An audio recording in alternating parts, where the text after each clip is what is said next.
उत्तम स्कंद 5 अध्याय 5 भगवान ऋषभदेव के उपदेश।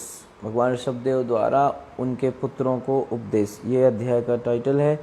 कल हम लोगों ने पहला श्लोक किया था, ठीक है, जिसमें मेनली एक बात बताई गई थी भगवान ऋषभदेव के द्वारा कि जो मनुष्य शरीर मिला है वो भौतिक सुख सुविधाओं के लिए, इंद्रिय भोग के लिए नहीं मिला है।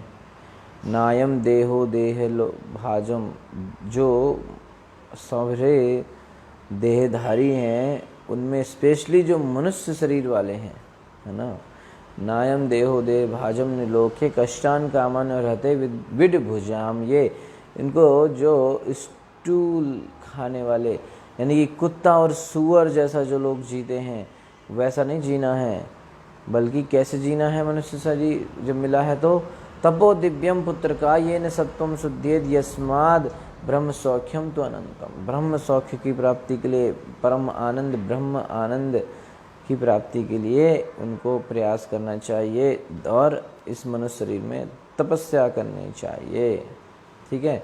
तो मनुष्य शरीर इंद्रिय भोग के लिए नहीं बल्कि तपस्या करने के लिए है, उच्च स्तर के आनंद को प्राप्त करने के लिए, ठीक है। श्लोक संख्या 2।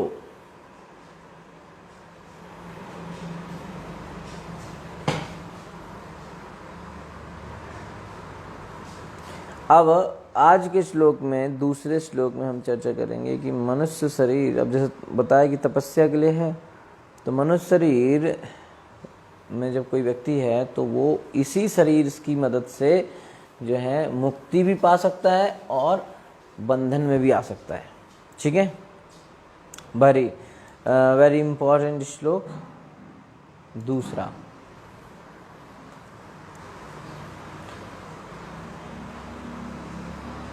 ओके। महत्सेवां द्वारम् आहुर्विमक्ते स्तमो द्वारं योषितां संगी संगम महान तस्ते समचित्ता प्रशांता विमन्यवा सुहृद साधवो ये। महत्सेवाम, आध्यात्मिक रूप से उन्नत व्यक्ति जिन्हें महात्मा कहा जाता है, उनकी सेवा, द्वारम मार्ग, आहु कहते हैं, विमुक्ते मुक्ति का, तम द्वारम नारकीय अंधकार में जीवन का मार्ग, योषिताम स्त्रियों की, संगी साथियों की, संगम संगति साथ, महानता महात्मा, ते वे समचित्ता सब प्राणियों को संभाव से देखने वाले, प्रशांता अत्यंत शांत, ब्रह्म या भगवान में लीन, विमन्यवाह क्रोधहीन, सुहृदः प्रत्येक प्राणी के शुभ चिंतक, साधवा अनिंद्य आचरण करने योग्य भक्त, ये जो। अनुवाद एवं तात्पर्य कृष्ण कृपा श्री मूर्ति अवचरणारविंद भक्ति विधान गोस्वामी महाराज श्रील प्रभुपाद जी के द्वारा। श्रील प्रभुपाद की जय।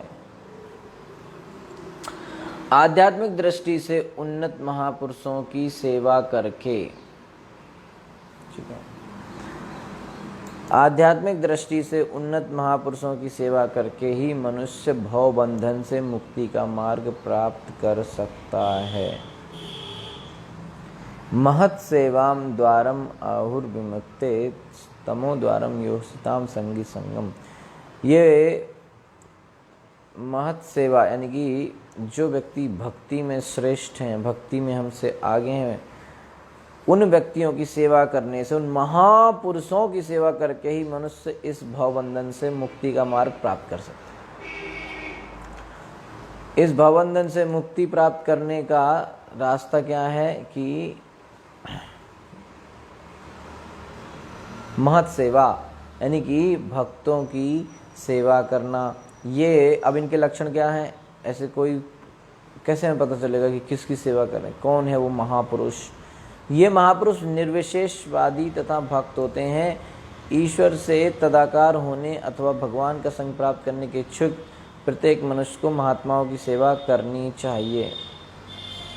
ऐसे कर्मों में रुचि न रखने वाले लोग जो भक्तों की सेवा करने में इंटरेस्ट नहीं रखते हैं, रुचि नहीं रखते हैं, ऐसे लोग जो स्त्री तथा मैथुन प्रेमी व्यक्तियों की संगति करते हैं, उनके लिए नरक का द्वार खुला रहता है।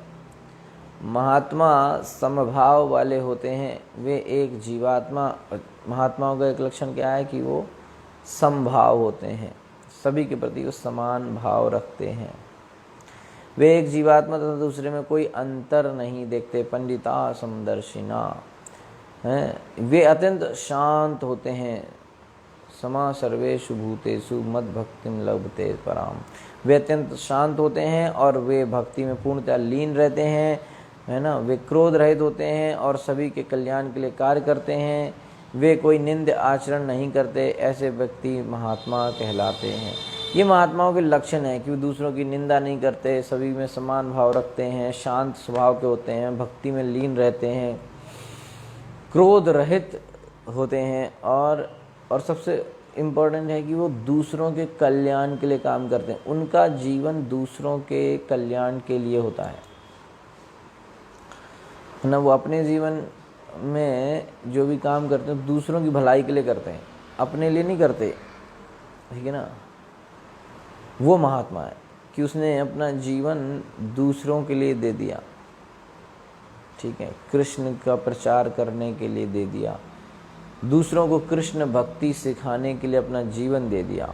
ये महात्मा के लक्षण है ना। क्योंकि साधारण व्यक्ति अपने घर में रह के, कल जैसे हम लोग चर्चा कर रहे थे कि वो अपने घर में रह के भक्ति कर सकता है, ठीक है, अपना घर में रहे, परिवार के साथ भी रहे, भक्ति करे, ऑफिस जॉब जो भी करता है अपना करे, भक्ति भी कर सकता है, कोई बात नहीं है, ठीक है। लेकिन वो भक्ति कर रहा है। लेकिन एक व्यक्ति जो समाज के कल्याण के लिए, दूसरों के कल्याण के लिए जुड़ता है, भक्ति करता है या फिर प्रचार करता है, उसके जीवन का, जैसे हमारे जीवन का तो काम ये है कि भाई हमें ऑफिस जाना है, बिजनेस देखना है, घर परिवार देखना है, ये हमारे दिन के कार्य हैं। लेकिन उसके दिन का कार्य क्या है, दिनचर्या क्या है, उसके जीवन का कार्य क्या है कि वो दूसरों के लिए, पूरे दिन वो दूसरों के लिए ही काम करता रहता है। ऐसे ही कोई उससे सैलरी नहीं लेता, ऐसे ही कि ये लोग भक्ति कर लें, ये लोग साधारण लोग, ये बेचारे भक्त बन जाएं, माला करने लगें, वो इनके लिए वो दिन, उसने जीवन इसी के लिए दे दिया। तो ये महात्मा, ऐसे महान पुरुष, तो उनका सेवा हमें करना चाहिए। प्रभुपाद जी तात्पर्य में बताते हैं कि मानव शरीर चौराहे के समान है। तो यहाँ से सब तरफ के लिए आपके लिए डायरेक्शन है, हर तरफ आप जा सकते हैं, हर तरफ जाने के लिए रास्ता है। चॉइस इज योर्स, आपकी इच्छा है कि आपको किस रास्ते पे जाना है। मनुष्य शरीर माने आप उस चौराहे पे आके खड़े हैं, तो यहाँ से चाहे तो कोई मुक्ति का मार्ग ग्रहण कर ले और चाहे नरक की तरफ चला जाए। तो यहाँ बताया गया है कि किस प्रकार इस मार्गों को ग्रहण करे। मुक्ति मार्ग में महात्माओं की संगति मिलती है, महात्माओं की संगति मिलेगी, उनकी सेवा करने का अवसर मिलेगा, वो मुक्ति का मार्ग है। और बंधन मार्ग में इंद्रिय तृप्ति तथा कामासक्त व्यक्तियों का संग प्राप्त होगा। तो काम में आसक्त व्यक्ति, इंद्रिय तृप्ति, इन सब की सुख सुविधा मिलेगी। भौतिक सुख सुविधा जहाँ मिल रही है वो नरक की तरफ जाने वाला रास्ता है, ठीक है। ऐसा रास्ता, ऐसा जीवन जिसमें इंद्रिय तृप्ति मिलती है और काम में आसक्त माने काम में अटैच्ड, जिन लोगों को ये मैथुन आदि सुख ज़्यादा अच्छा लगता है, ऐसे लोगों की संगति ते नरक की तरफ ले जाती है।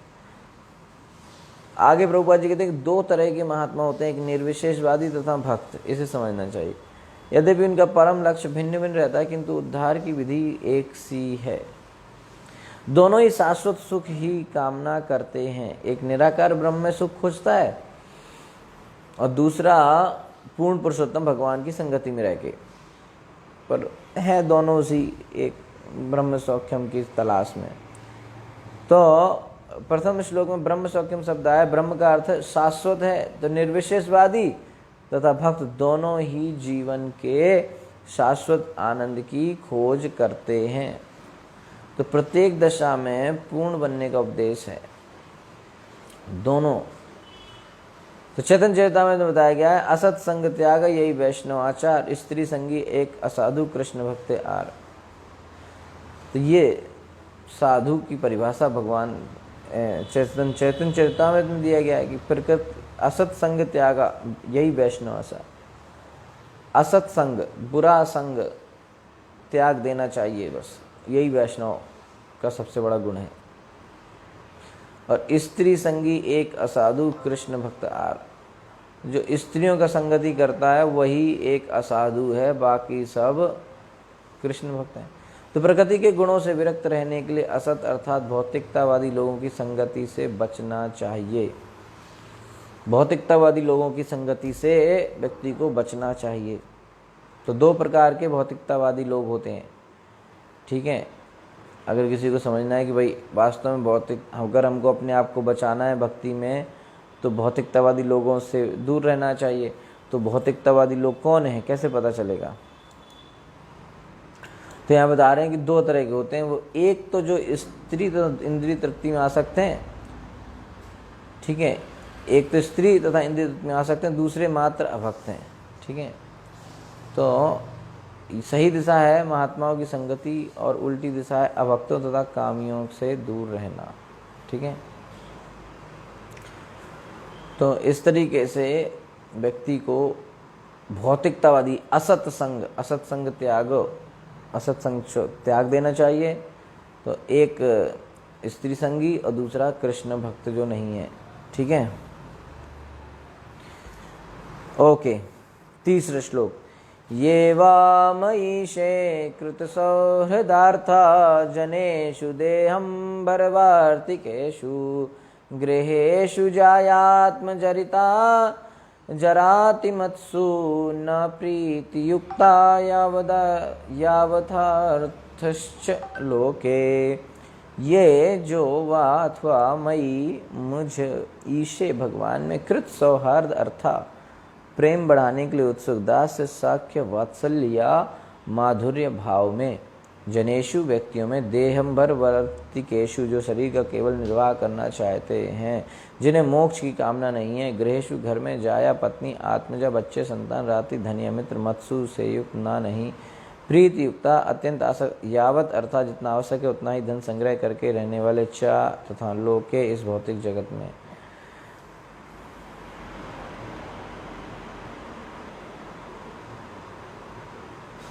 जो लोग कृष्ण चेतना को पुनर्जीवित करने तथा अपना ईश्वर प्रेम बढ़ाने के इच्छुक हैं, वे ऐसा कुछ नहीं करना चाहते जो कृष्ण से श्री कृष्ण से संबंधित ना हो। ये है देखिए लक्षण कि जो लोग कृष्ण भक्ति में इच्छुक होते हैं, कृष्ण के प्रति अपना प्रेम बढ़ाना चाहते हैं, वो लोग ऐसी कोई भी चीज़ नहीं करते, ऐसा कोई भी काम नहीं करते जिसका संबंध कृष्ण से ना हो। वे उन लोगों से मेलजोल नहीं बढ़ाते जो अपना शरीर पालन, भोजन, शयन, मैथुन तथा स्वरक्षा में व्यस्त रहते हैं। साधारणतः भौतिक जगत में आप ऐसे ही लोगों को देखेंगे। ज़्यादातर लोग, मतलब ज़्यादातर क्या माने कि ऑलमोस्ट सभी लोग इन्हीं चीज़ों में व्यस्त हैं। अपने शरीर का पालन करना, भोजन की व्यवस्था कर लो, कैसे भी करके खाना खा लो, पेट भर लो, सो जाओ, मैथुन करो, अपनी रक्षा कर लो, बस पूरा जिंदगी उसका इसी प्लानिंग में निकल जाता है कि ये काम कैसे करें। तो इन लोगों से थोड़ा दूर रहना चाहिए, इनकी संगति नहीं करना चाहिए, इनसे मेलजोल नहीं बढ़ाना चाहिए, है ना। ये इम्पोर्टेंट चीज़ें बताई जा रही हैं। तो वे ग्रस्त होते हुए भी अपने घर बार के प्रति आसक्त नहीं होते। ग्रस्त हैं लेकिन फिर भी अपने घर परिवार के बारे में आसक्त नहीं होते। आसक्त शब्द बहुत इंपॉर्टेंट है समझना ना, उससे आसक्ति नहीं लगाना है। घर है आपका, ठीक है, आपके वाइफ है, बच्चे हैं, पति है, जो भी है, उनकी सेवा करो, उनका ख्याल रखो, सब करो, लेकिन उनसे आसक्त नहीं हो जाना है, ठीक है। क्योंकि आसक्ति अगर वहाँ हो गई तो कृष्ण से नहीं हो पाएगी आसक्ति, है कि नहीं। तो वे लोग जो लोग अपने आप को, जो लोग कृष्ण प्रेम बढ़ाने के इच्छुक हैं, कृष्ण प्रेम चाहते हैं, वो लोग पत्नी, संतान, मित्र या धन में भी आसक्त नहीं होते। वो इन चीज़ों में भी आसक्त नहीं होते, ठीक है, घर, पत्नी, संतान, मित्र, इन सब में आसक्त नहीं होते, किंतु उसके साथ ही वे अपने कर्तव्यों के प्रति अन्यमनस्क नहीं रहते।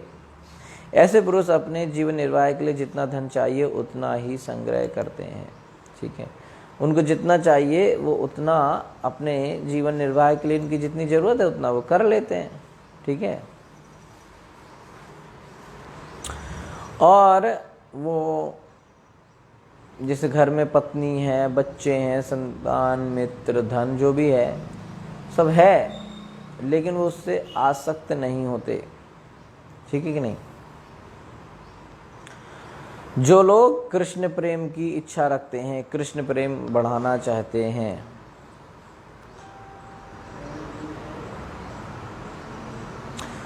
चाहे निर्विशेषवादी हो या भक्त हो, यदि वह वास्तव में आत्म तत्व में उन्नति करने में रुचि रखता है, यहाँ पे बिल्कुल ज़्यादा समझाने की या उसकी ज़रूरत नहीं है, यहाँ पर हर चीज़ बिल्कुल क्लियर बताई जा रही है, सीधी सीधी भाषा में, साफ साफ अक्षर में उसको समझाया जा रहा है, स्ट्रेट फॉरवर्ड, कोई घुमा फिरा के नहीं बताया जा रहा है, ठीक है।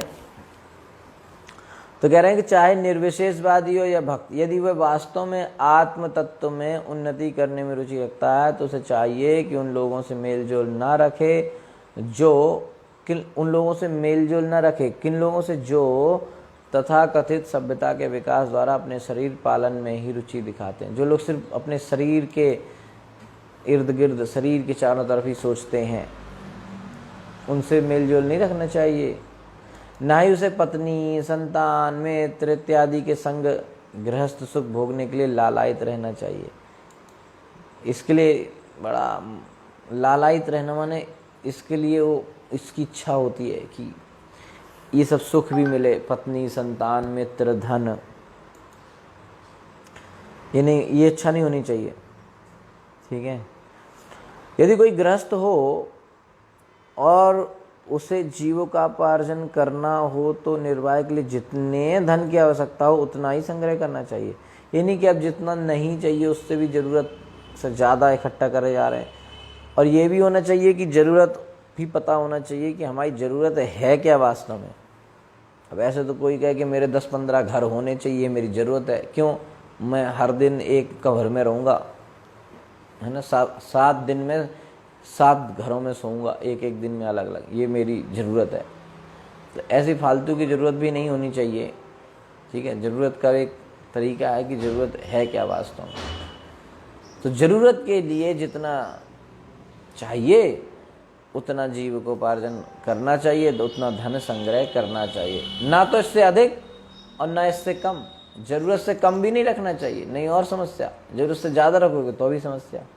तो जैसा कि इस श्लोक में बताया गया है कि गृहस्थ को चाहिए कि भक्ति योग, श्रवणम, कीर्तनम, विष्णु स्मरणम, पाद सेवनम, अर्चनम, वंदनम, दास्यम, साख्यम, आत्मनिवेदनम, भक्ति योग पालन के लिए धन कमाने का यत्न करे। तो गृहस्थ व्यक्ति का सीधा सीधा सिद्धांत है कि वो काम करे ताकि उसके ये जो भक्ति की विधाएं है ना, ये वो कर सके। देखिए, जीवन का उद्देश्य है भक्ति करना, जीवन का मेन काम है भक्ति करना। तो अगर आप गृहस्थ हैं, है कि नहीं, तो इतना धन इकट्ठा कर लें कि आप ये भक्ति की क्रियाएं कर सकें। कहीं पे आपको भजन करना है, कथा सुननी है ना, इस तरह की भगवान को भोग लगाना है, प्रसाद लेना है। गृहस्थ का धर्म होता है कि अपने घर में भक्तों को बुलाए, उनको प्रसाद दे, उनका सम्मान करे, ठीक है। तो जो भी भक्ति के नियम हैं, भक्ति के जो ज़रूरतें हैं, वो सब व्यक्ति कर पाए, इतना उसको धन इकट्ठा जरूर कर लेना चाहिए। इतना जीविकोपार्जन के लिए जो धन होना चाहिए कि वो अपनी ज़रूरत के काम कर सके। स्पेशली कौन सी ज़रूरतें? भक्ति वाली चीज़ें। श्रवणम कीर्तनम विष्णु स्मरणम अर्चनम वंदनम दास्यम साख्यम आत्मनिवेदनम, ये सारी जो विधाएं हैं ये वो कर पाए। ऐसा नहीं कि यही नहीं कर पा रहे, बिल्कुल नहीं, इतने तो वो काम करे कि वो भक्ति कर सके, है कि नहीं। तो गृहस्थ को चाहिए कि वह ऐसा जीवन बिताए जिससे कि श्रवण तथा कीर्तन के लिए पूरा पूरा अवसर मिल सके, और फिर जीवन में ऐसा सिस्टम भी ऐसा बनाए। अब ये नहीं कि जॉब कर रहा है तो इतना बिजी है कि उसको भजन के लिए ही समय नहीं मिलता, तो ऐसी जॉब से क्या फ़ायदा। कि जॉब कर रहे हैं किस लिए, ताकि भजन अच्छा हो सके, उसके भगवान की सेवा के लिए पैसे मिल सकें। लेकिन अब आपकी जॉब ऐसी है कि आपको भगवान की सेवा के लिए, सत्संग करने के लिए, कथा सुनने के लिए, कीर्तन सुनने के लिए आपका समय ही नहीं है, तो बेकार ऐसी जॉब, क्या फ़ायदा, है कि नहीं। तो आगे गृहस्थ को क्या करना चाहिए। कल प्रश्न आया था गृहस्थ के बारे में, आज बहुत सारी चीज़ें प्रभुपाद जी बता रहे हैं क्या क्या करना चाहिए। तो गृहस्थ को चाहिए कि घर पर अर्च विग्रह की पूजा करे, घर में अर्च विग्रह होना चाहिए, त्योहार मनाए, मित्रों को आमंत्रित करे और उन्हें प्रसाद दे। आजकल तो गृहस्थ मतलब गृहस्थ का धर्म है ये कि वो अपने घर में दूसरों को बुलाए और उनको प्रसाद खिलाए, उनको प्रसाद दे, है ना। साधुओं को स्पेशली बुलाए, जितने ज़्यादा साधु आएंगे उतना उसके लिए अच्छा है घर में, है ना। उसकी भक्ति इसी से बढ़ जाती है कि उसके घर में साधु आते हैं और वो संतुष्ट होकर जाते हैं। तो वो, क्योंकि भगवान ने भागवतम में 2-3 जगह इस चीज़ का वर्णन हो रहा है। भगवान कहते हैं कि जो मेरे को यज्ञों में जो आहुतियाँ डाली जाती हैं ना, घी वाली, स्वाहा स्वाहा, हवन में जो आहुतियाँ पड़ती हैं, उससे मुझे ज़्यादा संतुष्टि नहीं मिलती। तो फिर काय से मिलती संतुष्टि, बोले उससे कहीं ज़्यादा संतुष्टि मुझे तब मिलती है जब घी में बनाया हुआ प्रसाद मेरे भक्तों के मुंह में खिलाया जाता है। वो चीज़ मैं बहुत अच्छे से स्वीकार करता हूँ, उसमें मुझे ज़्यादा प्रसन्नता होती है। भगवान कहते हैं कि मैं अपने वैष्णव भक्तों के मुख के द्वारा भोजन करता हूँ।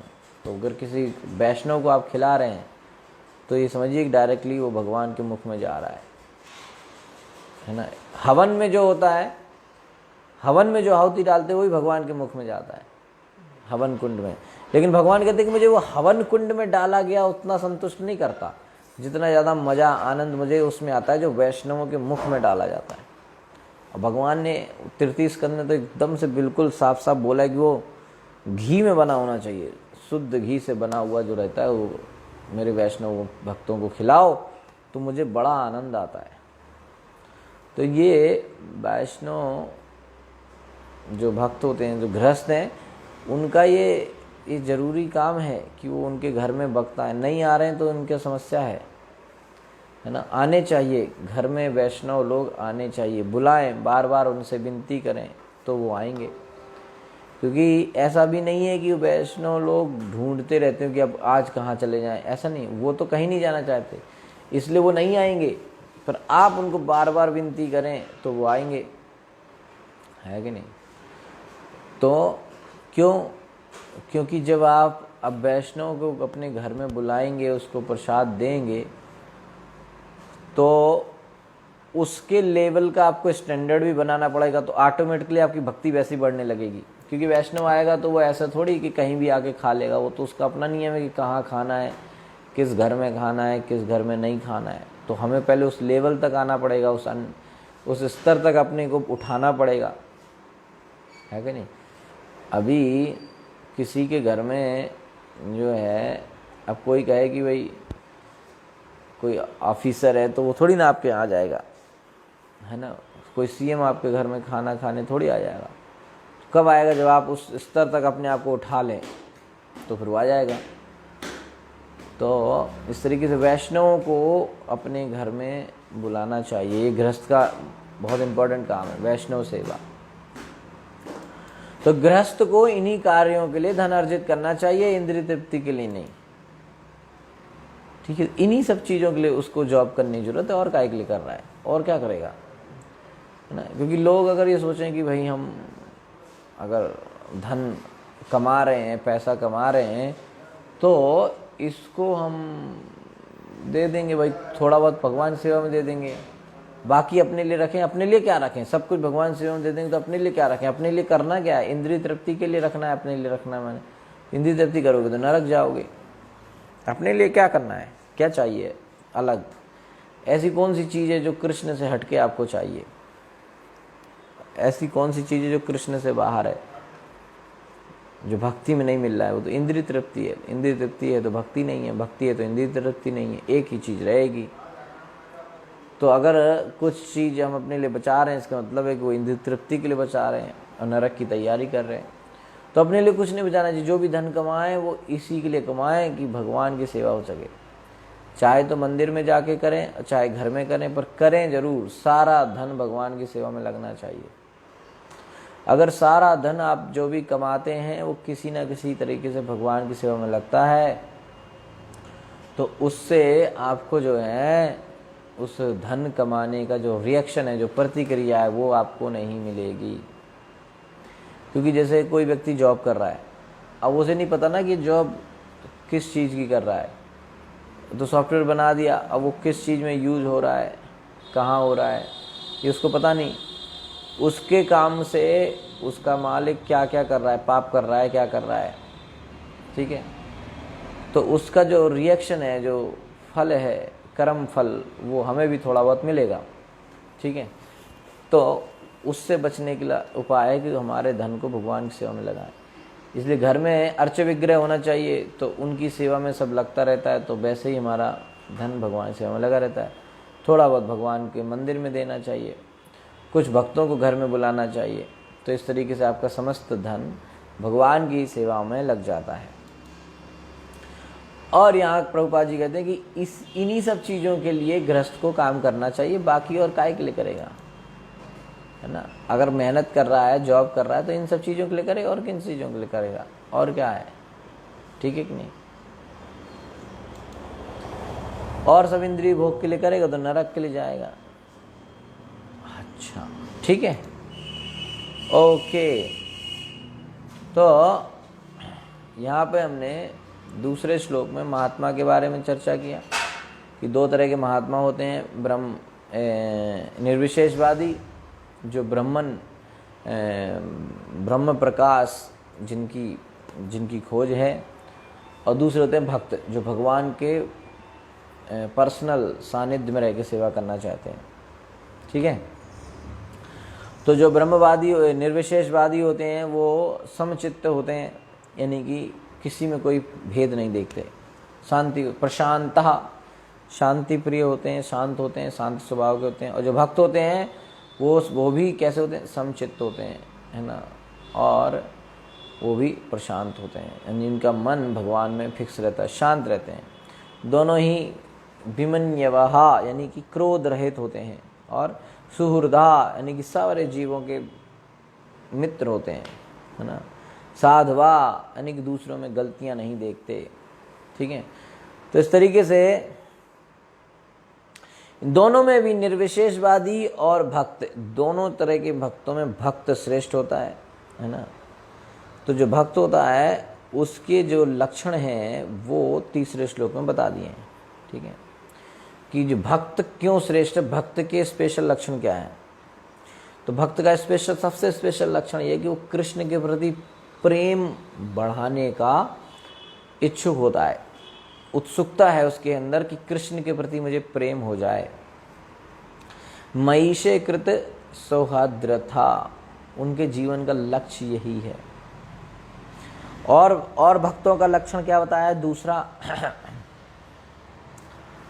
कि जो लोग शरीर, खाना, सोना, मैथुन करना, अपने शरीर की रक्षा करना, ये जो भौतिक चीज़ों में ना, शरीर के आसपास, शरीर के चारों तरफ की जो काम है ना, जो लोग इनमें लगे रहते हैं, इन लोगों से उस व्यक्ति का मेलजोल नहीं रहता, वो इन लोगों से दूर रहता है। भक्त, इनसे कोई रुचि नहीं इन लोगों से व्यवहार रखने की।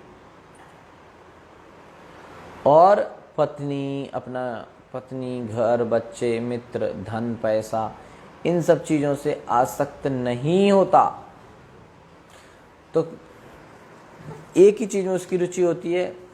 अगर उसको धन इकट्ठा करना है, धन इकट्ठा करने में उसकी रुचि क्यों होती है? क्योंकि धन इकट्ठा करने में उसकी रुचि सिर्फ और सिर्फ इसलिए होती है ताकि इस धन से वो अपने शरीर और आत्मा को एक साथ रख सके, अपने भगवान की सेवा कर सके, भक्तों की सेवा कर सके, बस इसमें। ठीक है, तो ये एक आदर्श गृहस्थ के लक्षण भी इस श्लोक में बताए गए एक तरीके से। ठीक है, जो भक्त होते हैं वो अनासक्त होते हैं। ठीक है, और एक यहाँ पर इम्पोर्टेंट बात ये बताई गई है जो समझने वाली बात है कि सॉरी, यहाँ पे एक इम्पोर्टेंट बात बताई कि ये सब चीज़ें तो करते हैं कि घर परिवार बच्चे पत्नी इन सब से वो अनासक्त रहते हैं। ठीक है, और उतना ही धन कमाते हैं जितना ज़रूरी है। ठीक है, सब अच्छी बात है, लेकिन एक इम्पॉर्टेंट बात यहाँ ये बताई गई है कि ये से लोग, ये भक्त लोग, ये अपनी कर्तव्यों के प्रति जो है, ऐसा नहीं कि बस अनइंटरेस्टेड हो जाए, रुचि ना हो। ठीक है, अब क्या करना, जॉब छोड़ो, मन ही नहीं लगता जॉब करने में, काम करने में, बिजनेस संभालने में, ऐसा नहीं होता इनका। ऐसा नहीं है, अगर ये जॉब करने वाले हैं, बिजनेस संभालने वाले गृहस्थ हैं, तो वो काम ये अच्छे से करते हैं, ऐसा है। ठीक है, मतलब वो अपने, उनका ऐसा नहीं है, निगलेक्ट नहीं करते जॉब को। अगर आप जॉब कर रहे हो तो फिर उसको निगलेक्ट नहीं कर सकते।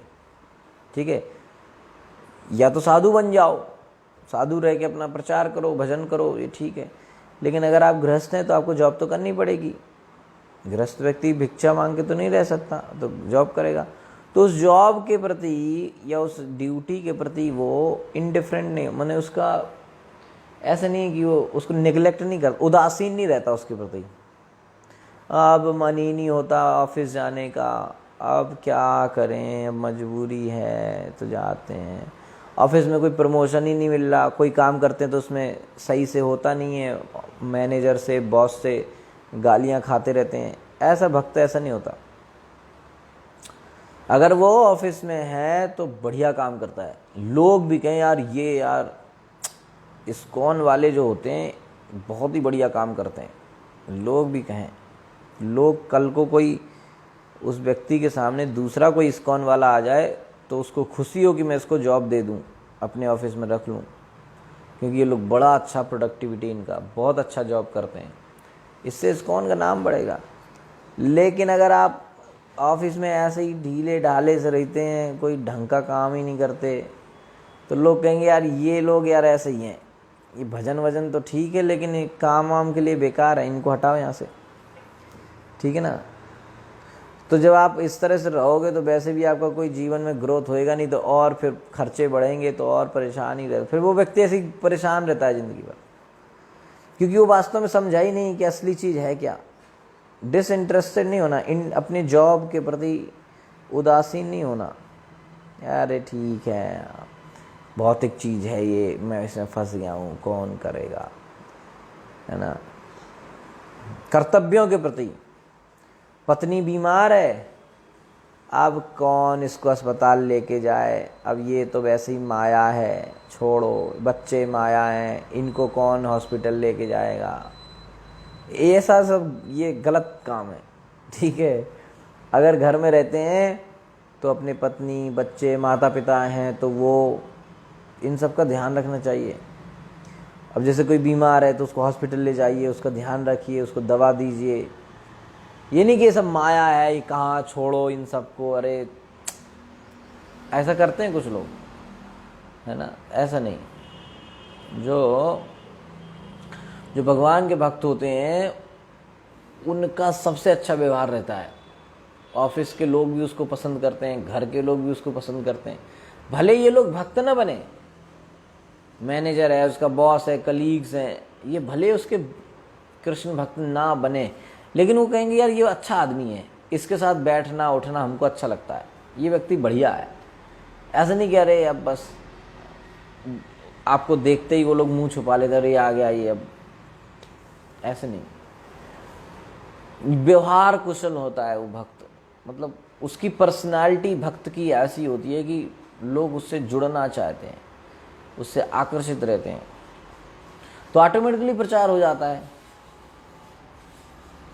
ठीक है ना। तो इनडिफरेंट नहीं होना चाहिए अपने जॉब कर्तव्यों के प्रति, ये भक्त का लक्षण है। स्पेशली गृहस्थ तो बिल्कुल नहीं रह सकते जॉब के प्रति। आप में जॉब में ही आप नहीं, जॉब सही से नहीं कर रहे हैं तो फिर कैसे काम होगा बताइए, है ना। आप गृहस्थ हैं, घर है, पत्नी है, बच्चे हैं, जॉब तो करनी पड़ेगी, है कि नहीं। अब उसमें मन नहीं लग रहा, क्यों नहीं लग रहा मन? जब भगवान ने कहा है कि इसको मेरी सेवा के रूप में करो, आपको मन नहीं लग रहा है अगर, ठीक है, क्यों नहीं, वो ये सब माया है, सब फालतू काम है? अगर इतना फालतू का काम लग रहा है आपको लग रहा है कि मैं ये काम करके फंस जाऊंगा भौतिक जगत में, कोई बात नहीं, आप उसको कीजिए। उसका जो रिजल्ट है पूरी तरह से कृष्ण की सेवा में दे दीजिए। फिर आप क्यों फंसेंगे? आपने उस काम से कुछ एंजॉयमेंट लिया ही नहीं तो आप फंसेंगे कैसे? आपने पूरा का पूरा उसका रिजल्ट कृष्ण की सेवा में दे दिया, वो कृष्ण की सेवा में लगा, वो मंदिर बनाने में लगा, ठीक है। तो जो आपने 1 महीने जो जॉब करी और जो पैसा लिया और वो मंदिर वो उसका बन रहा है, तो वो तो आपकी एक्टिविटी भक्ति कहलाई जाएगी ना। क्योंकि जब आपने काम किया तब तो पैसा मिला, तब तो मंदिर में लगा, तब मंदिर बना, तो एक तरीके से भक्ति हो गई वो। तो आप उस काम के प्रति उदासीन मत रहो। आप सोचो कि इस समय कृष्ण आपसे इसी तरह की सेवा चाहते हैं कि आप इस तरह से काम करके और कृष्ण की सेवा करो, ये चाहते हैं कृष्ण, ठीक है। और जब कृष्ण की इच्छा होगी तो आपकी सिचुएशन बदल देंगे, ठीक है। आप ढूंढते रह जाओगे, आपको जॉब नहीं मिलेगी। अभी है तो करो उसको, ठीक है। फिर जब अगर कृष्ण चाहेंगे कि नहीं, अब हम आपसे पैसे वाली सेवा नहीं चाहते, कृष्ण की इच्छा है कि अब आप फिजिकली सेवा करो, आप स्वयं मंदिर में पोछा लगाओ, स्वयं भगवान के लिए खाना बनाओ, ये अब कृष्ण चाहते हैं, तो आपकी जॉब वैसे ही छुड़वा देंगे, मिलेगी ही नहीं, टेंशन ही खत्म। यस्याम अनुग्रहामि हरिष्ये तद धनम शनैः, पैसा सब छीन लेंगे आपका, घर में कुछ बचेगा नहीं, मंदिर में ही रहना पड़ेगा। मंदिर में सेवा करो तो कृष्ण अपने आप अरेंजमेंट कर देंगे, है ना। तो अगर आपकी परिस्थिति अभी ऐसी है कि आपको जॉब करना पड़ रहा है, तो आप उसको ऐसे करो कि कृष्ण की सेवा है। अगर डर लग रहा है तो सारा का सारा कृष्ण की सेवा में दे दो, ठीक है। पूर्णतः 1-1 रुपया कृष्ण की सेवा में लगा दो, ठीक है। घर में विग्रह रख लो, पूरा उनकी सेवा में लगा दो, ठीक है। मंदिर में दे दो, साधुओं को घर में बुला लो, उनको प्रसाद खिला दो, है ना।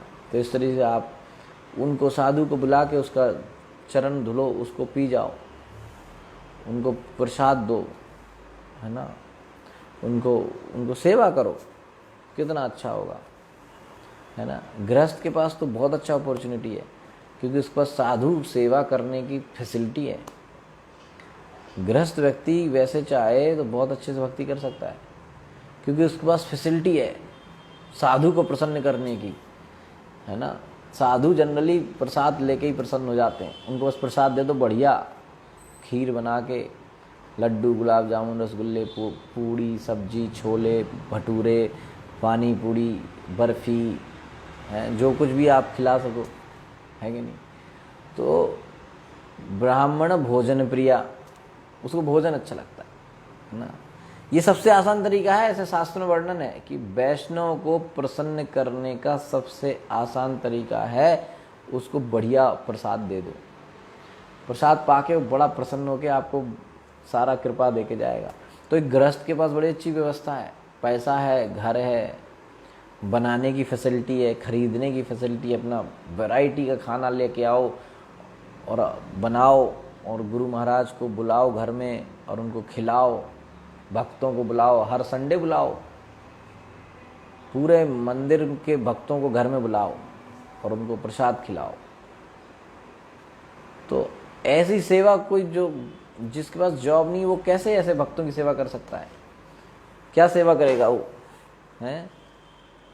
अभी सर्दी आएगी, सारे भक्तों के लिए आप ब्लैंकेट दे दो, आपके पास पैसा है, आप दे सकते हो, तो भगवान ने आपको इस तरह से व्यवस्था दिया है कि आप भगवान की सेवा कर सकते हो।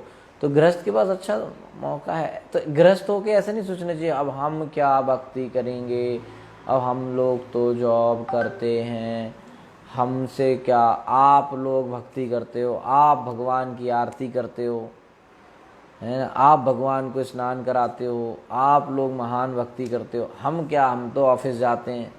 भैया अगर वो अंदर जाके भगवान की घी दिया जला के आरती कर रहा है, घी से और दूध से अभिषेक कर रहा है, तो दूध और घी खरीदने के लिए पैसा तो गृहस्थ दे रहा है ना, है कि नहीं? है, अगर वहां पे भगवान को 50 किलो 100 किलो के फूलों की माला चढ़ रही है, तो फूल खरीदने का पैसा तो गृहस्थ दे रहा है ना। तो वो अपनी जगह आप अपना काम करो अच्छे से, दूसरे के काम में मत देखो, क्योंकि भगवान ने गीता में भी कहा है कि जो जिसकी ड्यूटी है वो अच्छे से करना चाहिए, उसी से कृष्ण प्रसन्न होते हैं। दूसरे की ड्यूटी करने की कोशिश नहीं करनी चाहिए। अगर दूसरे का काम अच्छे से कर भी लिया तो भी भगवान प्रसन्न नहीं होते ज़्यादा। अर्जुन ने कहा कि मैं क्षत्रिय हूँ, अर्जुन क्षत्रिय, लेकिन वो कह रहा कि नहीं, मैं तो जाऊँगा जंगल में भीख मांग लूँगा, भीख मांग के खा लूँगा। भगवान कह रहे अच्छा, बड़ा अच्छा विचार है तुम्हारा, है, मांग पाओगे भीख? है, क्षत्रिय होके तुम भीख मांग पाओगे? कैसे मांगोगे? नहीं मांग सकते ना, क्योंकि आपका लक्षण, आपकी प्रकृति अलग है, आप अपनी प्रकृति से हट के काम नहीं कर सकते, है कि नहीं? आप अपनी सोच लीजिए, आप एक बार ट्राई कर लीजिए। जो लोग सोचते हैं अरे मैं जॉब नहीं करूँगा, मंदिर में रहना बड़ा आसान है, मंदिर में रहना आसान है, करके देखो एक बार, चले जाओ एक दिन संडे को, रह जाओ वहाँ पे, है ना। फिर वो कहेंगे ज़रा आज पब्लिक टॉयलेट साफ कर देना, झाड़ू लगा देना, पोछा लगा देना, बर्तन, इतने जन्माष्टमी प्रोग्राम होता है, हजारों भक्त आते हैं प्रसाद लेने, इतने बड़े बड़े बर्तन होते हैं, बर्तन के अंदर घुस के साफ करना पड़ेगा आपको, है। बाहर से जैसे आपके घर की किचन जैसी छोटी छोटी कढ़ाइयाँ नहीं है, प्यारी प्यारी सी, जो बस ऐसे से घुमाया, साफ कर लिया, बस हरे कृष्णा, है। 4-5 आदमी तो खाली कढ़ाई उठाने में लगते हैं, इतने बड़े बड़े भगोने कढ़ाई होती हैं, वो फिर उसमें घिस घिस के सेवा करनी पड़ेगी, तब कमर में दर्द हो जाएगा, मुंह ढूंढते फिरेंगे कहाँ पे है दवाई। तो ऐसा नहीं है सारी सेवा बढ़िया है, सारी सेवा बराबर है, ऐसा कुछ नहीं मानना चाहिए कि वही सेवा श्रेष्ठ है, हम जो सेवा कर रहे हैं वो श्रेष्ठ नहीं है।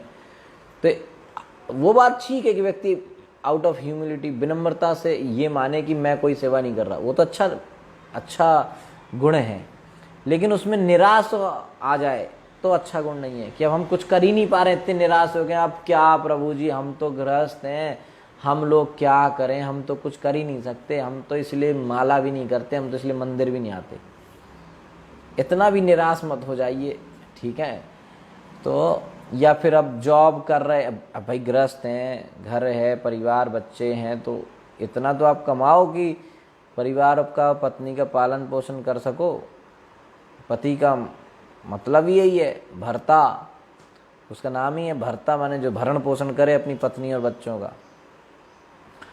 तो इतना तो आपको करना पड़ेगा। अब अगर आप जॉब के प्रति उदासीन हो गए तो फिर हो गया, फिर तो बच्चे भूखे मरेंगे, है कि नहीं। तो उदासीन नहीं होना, उसको करना, उसको मन से करना, कृष्ण की सेवा समझ के करना, है ना, कि ये कृष्ण की सेवा है, इसको भी करना है। इससे जब पैसा मिलता है तो उससे तो भगवान में, घर में हमने राधे कृष्ण का, गौर निताई का विग्रह जो रखा है, उनको भोग लगता है, तो इसी जॉब के पैसे से तो लगता है। तो जब आप जॉब कर रहे हो उस समय ये सोचो कि मैं कृष्ण की सेवा कर रहा हूँ, ये सोचो, ये मत सोचो कि मैं वो कर रहा हूँ, ये मेरा कमा रहा हूँ, अपना मेहनत पैसा कहाँ आएगा, ये है वो। उसमें सोचो कि ये इससे पैसा आएगा, तो अगली बार अगर आपको जन्माष्टमी पे 56 भोग भगवान को लगाना है तो पैसे चाहिए ना। अभी राधाष्टमी में 50 भक्तों को बुला के उनको प्रसाद खिलाना है, तो उसके लिए पैसा चाहिए ना। तो ये सोचो कि मैं ये जो जॉब कर रहा हूँ, इससे जो पैसा आएगा वो कृष्ण की सेवा में लगने वाला है, तो ये कितना इम्पोर्टेंट काम है, सोचिए आप। भाई जितने भी मंदिर में जो पैसा है वो गृहस्थों के द्वारा ही दिया गया है ना। बड़े बड़े मंदिर बने हैं, उनमें बड़ी बड़ी सेवाएं हो रही हैं भगवान की, त्योहारों पे इतना अभिषेक होता है, प्रसाद बंटता है, भगवान के इतने बढ़िया बढ़िया ड्रेस। वृंदावन में नॉर्मल डेज में, नॉर्मल दिनों में वृंदावन मंदिर में जो ड्रेस आती है वो 1-1.5 लाख रुपए की बनती है। जो भगवान की ड्रेस हम लोग देखते हैं, राधा श्याम सुंदर, कृष्ण बलराम, गौर निताई जो ड्रेस पहने हुए हैं, तो ये गृहस्थ लोग जॉब कर रहे हैं, पैसा दे रहे हैं, दान दे रहे हैं, उससे तो हो रहा है। तो मेरा कहने का मतलब कि वो व्यक्ति को ऐसे नहीं सोचना चाहिए कि यार अब मन ही नहीं लगता। मन लगाओ नहीं लगता तो, क्योंकि इससे बहुत बड़ा काम होने वाला है वहां पे, है ना। अभी कुछ दिन पहले प्रभुपाद जी का वो आया था मैसेज, कोट्स। प्रभुपाद जी ने परम पूजनीय गोपाल कृष्ण महाराज को ये बात बोली थी, बढ़िया है, काम करो, अच्छा, क्या दिक्कत है, इससे कृष्ण की सेवा हो रही है ना। तो ऐसा सोच के करो कि यार ये बहुत इंपॉर्टेंट जॉब में है, मेरा इतना सौभाग्य है कि भगवान ने मुझे ऐसी जॉब दी कि मैं इतना पैसा कमा पा रहा हूँ, और इसको मैं कृष्ण की सेवा में लगेगा। बताइए, बताइए, मेरा ये सौभाग्य है कि मुझे इतनी योग्यता भगवान ने इस तरह से दी है ना। तो उसको अच्छा मानिए। और जब भगवान की इच्छा होगी, अगर आपकी इच्छा इस ऐसी सेवा करने की नहीं है, कोई बात नहीं, अभी कुछ समय के लिए कर लीजिए। जब भगवान की इच्छा होगी, भगवान से प्रार्थना कीजिए, भगवान की इच्छा होगी तो आपकी जॉब बदल जाएगी, मंदिर में भी मिल जाएगा सेवा, कोई बात नहीं। लेकिन अच्छा, सबसे ज़्यादा शुद्धिकरण पता है कब होता है? 2 तरह की सेवा होती है। देखिए, एक सेवा होती है जो आपको पसंद है, दूसरी होती है जो आपको पसंद नहीं है। तो जो सेवा आपको पसंद है वो सेवा जब मिलती है तो उससे आपका उत्साह बढ़ता है, एंथुसियाज्म, उत्साह बढ़ता है। और जो सेवा आपको पसंद नहीं है वो जब सेवा मिलती है, करनी पड़ती है, तो उससे आपका हृदय शुद्ध होता है।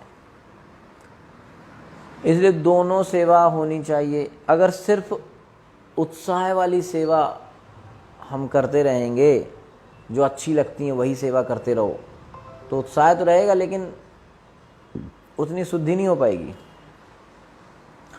और अगर हम सिर्फ ऐसी सेवा करेंगे, मतलब ऐसी सेवा मिलती जा रही है जिसमें मन नहीं लगता, अच्छी नहीं लगती, करनी पड़ती, तो एक समय के बाद हो सकता है व्यक्ति का इंटरेस्ट खत्म हो जाए और वो छोड़ भी दे, यार यहाँ मज़ा नहीं आ रहा। तो उसको बैलेंस होना चाहिए। कुछ सेवा ऐसी दो जिससे उसमें मज़ा आए उसको, है ना, कुछ ऐसी दो जिसमें उसको थोड़ा हृदय शुद्ध हो, है ना। तो एक व्यक्ति कुकिंग पसंद है तो कुकिंग भी करने का, तो कुकिंग करेगा तो उत्साह बढ़ेगा, भगवान भोग लगेगा, भक्त आएंगे, कहेंगे अरे वाह बहुत अच्छा प्रसाद था, अरे दाल, क्या दाल बनाई थी, उंगलियां ही खा गए हम तो, इतनी अच्छी दाल थी। तो उसको लगेगा यार कितना अच्छा हम सेवा करते हैं, थोड़ा उत्साह बढ़ेगा, ठीक है। लेकिन साथ ही साथ उसको थोड़ा कहो कि अच्छा अब आप थोड़ा बाथरूम साफ करो, उसको नहीं अच्छा लगता, बाथरूम कौन साफ करेगा, है ये सब। वो भी करना चाहिए, वो भी कृष्ण की सेवा है, तो उसमें उत्साह रहेगा, उसमें शुद्धिकरण आएगी। तो अगर आज आपको जॉब करने का मन नहीं है, जॉब करने का वो नहीं है, तो आप फिर भी करें, ये सोच के कि इसी से आपका शुद्धिकरण होगा, ठीक है।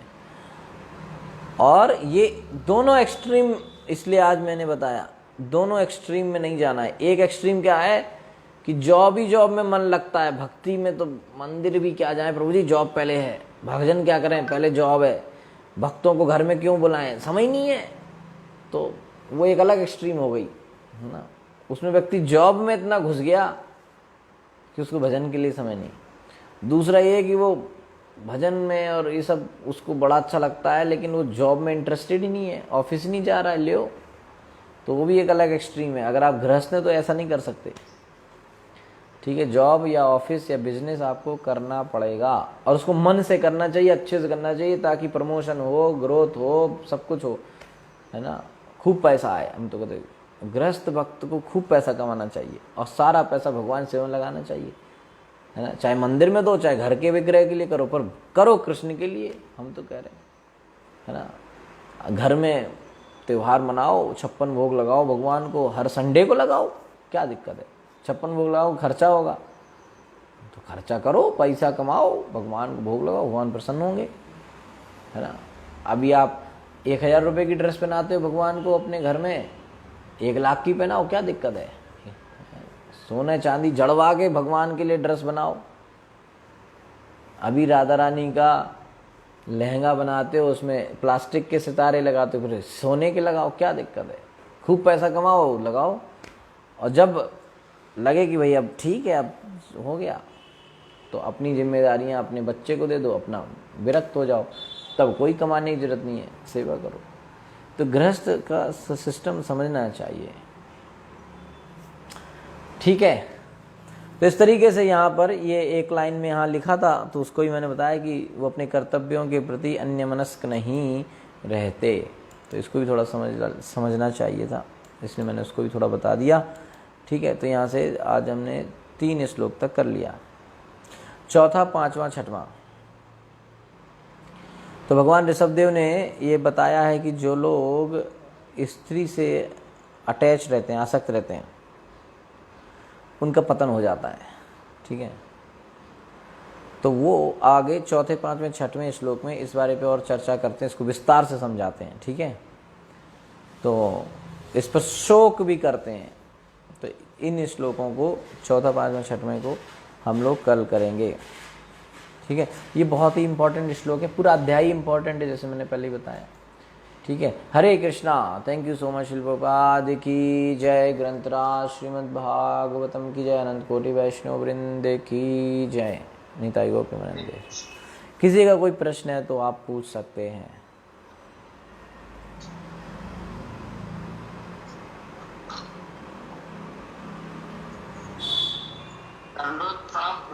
हरे कृष्णा, धन्यवाद, प्रणाम।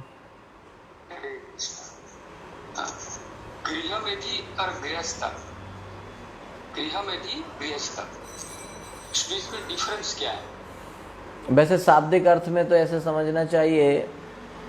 अब जैसे ये भगवान ऋषभदेव के बारे में जो श्लोक आया है पहले, उसमें गृहमेधी शब्द यूज हुआ है, लेकिन वहाँ पे उसका अर्थ गृहमेधी नहीं, बल्कि गृहमेधी का वैसे जनरल अर्थ ये है कि वो व्यक्ति पत्नी, बच्चे, धन, इनमें आसक्त रहता है, इंद्रिय भोग में ही लगा रहता है, वो गृहमेधी है, इंद्रिय भोग जो कर रहा है। गृहस्थ माने कि वो जो है भगवान की सेवा करता है, उसका जो पत्नी, बच्चे, ठीक है ना, ये सब जो है वो कृष्ण की सेवा में लगा रखा है, धन सब कृष्ण की सेवा में लगा रखा है, उसका जीवन ही कृष्ण की सेवा के सेंटर्ड है, मतलब ऐसा व्यक्ति गृहस्थ कहलाता है।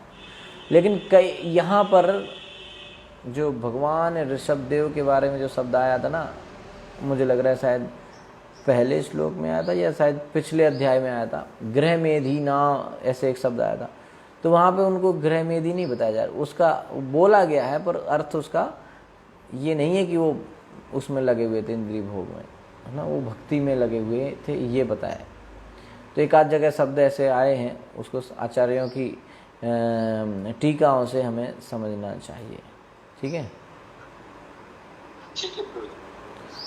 ओके, कल परसों शायद वो श्लोक आया था, ठीक है। ओके, हरे कृष्णा। और किसी का कोई प्रश्न है? Okay, Hare Krishna, thank you so much. शिल प्रभुपाद की जय, ग्रंथराज श्रीमद् भागवतम की जय, अनंत कोटि वैष्णव की जय। Okay, thank you for joining. Hare Krishna.